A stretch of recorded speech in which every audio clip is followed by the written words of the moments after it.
श्री गणेशाय नमः। श्री सीतारामचंद्राभ्याम नमः। श्री महर्षि वाल्मीकि परिणीत श्रीमद् वाल्मीकि रामायण अयोध्या कांड छठा सर्ग। सीता सहित श्री राम का नियम परायण होना।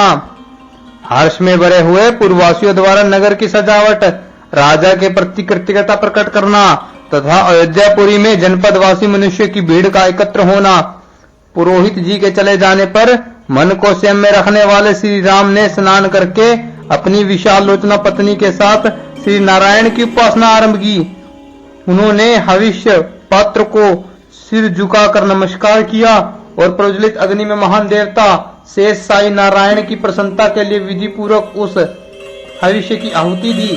तत्पश्चात अपने प्रिय मनोरथ की सिद्धि का संकल्प लेकर उन्होंने उस यज्ञ शेष हविष्य का भक्षण किया और मन को संयम में रखकर मौन हो वे राजकुमार श्री राम विदेह नंदिनी सीता के साथ भगवान विष्णु के सुंदर मंदिर में श्री नारायण देव का ध्यान करते हुए वहां अच्छी तरह बिछी हुई कुश की चटाई पर सोए। जब 3 पहर बीतकर एक ही पहर रात से रह गई तब वे शयन से उठ बैठे। उस समय उन्होंने सभा मंडप को सजाने के लिए सेवकों को आज्ञा दी। वहां सूत, मागध और बंदियों की श्रवण सुखंद वाणी सुनते हुए श्री राम ने प्रातकालिक संध्या उपासना की।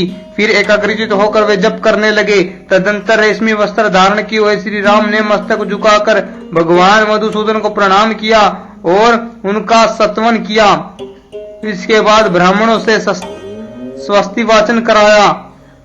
उन ब्राह्मणों का पुण्य वाचन संबंधी गंभीर एवं मधुर घोष नाना प्रकार के वादों की ध्वनि से व्याप्त होकर सारी अयोध्यापुरी में फैल गया। उस समय अयोध्यावासी मनुष्यों ने जब यह सुना कि श्री रामचंद्र जी ने सीता के साथ उपवास व्रत आरंभ कर दिया है तब उन सब को बड़ी प्रसन्नता हुई। सवेरा होने पर श्री राम के राज्याभिषेक का समाचार सुनकर समस्त पूर्ववासी अयोध्यापुरी को सजाने में लग गए। जिनके शिखर पर श्वेत बादल विश्राम करते थे उन पर्वतों के समान गगनचुंबी देव मंदिरों, चौराहों, गलियों, देव वृक्षों, समस्त सभाओं, अटिकलाओं, नाना प्रकार की बेचने योग्य वस्तुओं से भरी हुई व्यापारियों की बड़ी बड़ी दुकानों तथा कुटुंबी गृहस्थों के सुंदर समृद्धशाली भवनों में और दूर से दिखाई देने वाले वृक्षों पर भी ऊंची ध्वजाएं लगाई गई और उनमें पताकाएं फहराई गई। उस समय वहां की जनता सब और नटों और नर्तकों के समूह तथा गाने वाले गायकों की मन और कानों को सुगंध देने वाली वाणी सुनती थी। श्री राम के राज्याभिषेक का शुभ अवसर प्राप्त होने पर प्राय सब लोग चौराहों पर और घरों में भी आपस में श्री राम के राज्याभिषेक की ही चर्चा करते थे। घरों के दरवाजों पर खेलते हुए झुंड के झुंड बालक भी आपस में श्री राम के राज्याभिषेक की ही बातें करते थे। पूर्ववासियों ने श्री राम के राज्याभिषेक के समय राजमार्ग पर फूलों की बेट चढ़ाकर वहां सब और धूप की सुगंध फैला दी। ऐसा करके उन्होंने राजमार्ग को बहुत सुंदर बना दिया। राज्याभिषेक होते होते रात हो जाने की आशंका से प्रकाश की व्यवस्था करने के लिए पूर्ववासियों ने सब और सड़कों के दोनों तरफ वृक्ष की भांति अनेक शाखाओं से युक्त दीप स्तंभ खड़े कर दिए। इस प्रकार नगर को सजाकर श्री राम के युवराज पद पर अभिषेक की अभिलाषा रखने वाले समस्त पूर्ववासी चौराहों और सभाओं में झुंड के झुंड एकत्र हो वहां परस्पर बातें करते हुए महाराज दशरथ की प्रशंसा करने लगे। ओहो, इक्ष्वाकु कुल को आनंदित करने वाले ये राजा दशरथ बड़े महात्मा हैं जो कि अपने आप को बूढ़ा हुआ जानकर श्री राम का राज्याभिषेक करने जा रहे हैं। भगवान का हम सब लोगों पर बड़ा अनुग्रह है कि श्री रामचंद्र जी हमारे राजा होंगे और चिरकाल तक हमारी रक्षा करते रहेंगे, क्योंकि वे समस्त लोगों के निवासियों में जो भलाई या बुराई है उसे अच्छी तरह देख चुके हैं। श्री राम का मन कभी उद्दत नहीं होता। वे विद्वान, धर्मात्मा और अपने भाइयों पर स्नेह रखने वाले हैं। उनका अपने भाइयों पर जैसा स्नेह है वैसा ही हम लोगों पर भी है।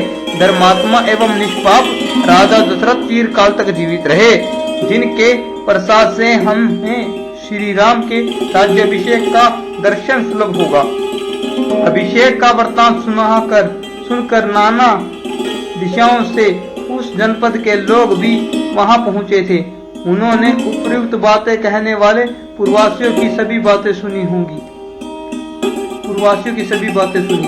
वे सब के सब श्री राम का राज्याभिषेक देखने के लिए अनेक दिशाओं से अयोध्यापुरी में आए थे और उन जनपद निवासी मनुष्य ने श्री राम पुरी को अपनी उपस्थिति से भर दिया था। वहां मनुष्यों की भीड़ भाड़ बढ़ने से जो जनरव सुनाई देता था वह पर्वों के दिन बड़े हुए वेग वाले महासागर की गर्जना के समान जाना पड़ता था।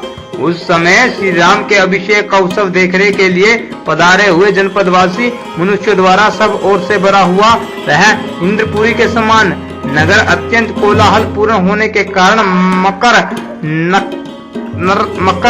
मकर और तिमिंगल आदि विशाल जल जंतुओं से परिपूर्ण महासागर के समान प्रतीत होता था। इस प्रकार श्री वाल्मीकि निर्मित आर्ष रामायण आदि काव्य के अयोध्या कांड में छठा सर्ग पूरा हुआ।